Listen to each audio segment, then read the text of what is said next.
scholars and families, it's Miss Marnon. So if you haven't noticed, on our Bitmoji room, we have the star scores. We have the highest score and the most growth per period.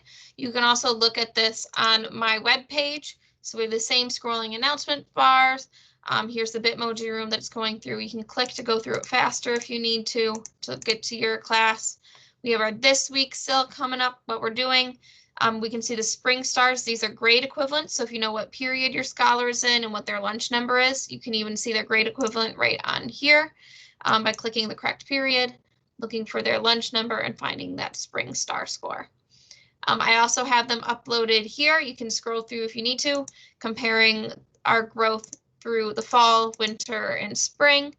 So we can see things kind of get more colorful as the school year went on and more of us kind of showed that growth on our star.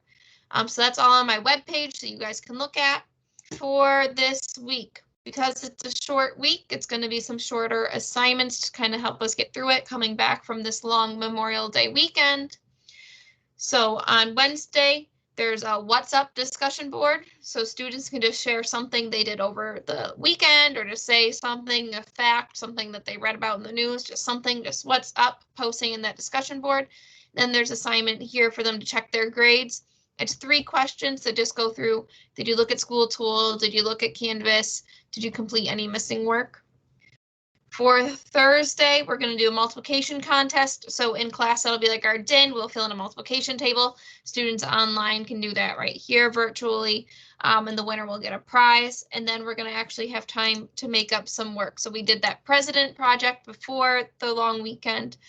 So students can finish the president project. If students were working on mastery paths, they'll have time to work on that.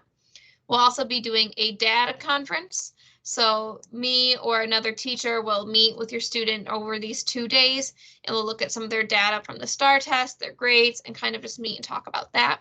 And then Thursday, we're going to be working on an integer fluency. So we're going to start getting ready for 8th grade. So we're going to just make sure that we're fluent in everything we need to be fluent in before we leave 7th grade.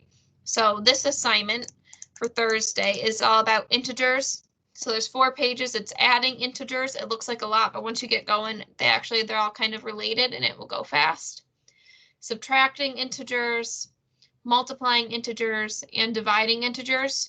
Students can use the calculator, but it's better to see what we can do without it.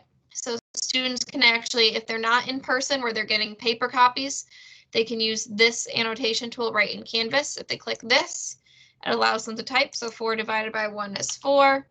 Or they can use this pen if they have a touchscreen laptop. 4 divided by -1, they can write -4 with the pen. So those are just some options, making sure when they're done, they click this submit assignment and it'll give them like confetti. For Friday, we're doing the same thing. We're going to do the multiplication contest and then we have some makeup time today. So if they didn't get a data conference Thursday, we'll meet on Friday. Time to make up work, and then we have a fluency on word problems related to the 7 EE standards. So there are inequality word problems, and then there's equation word problems. Students can use that typing tool or the pen, or they could even, if they want to do like a tape diagram, use this rectangle tool. And so that's pretty much it. Make sure when they're done, click submit assignment.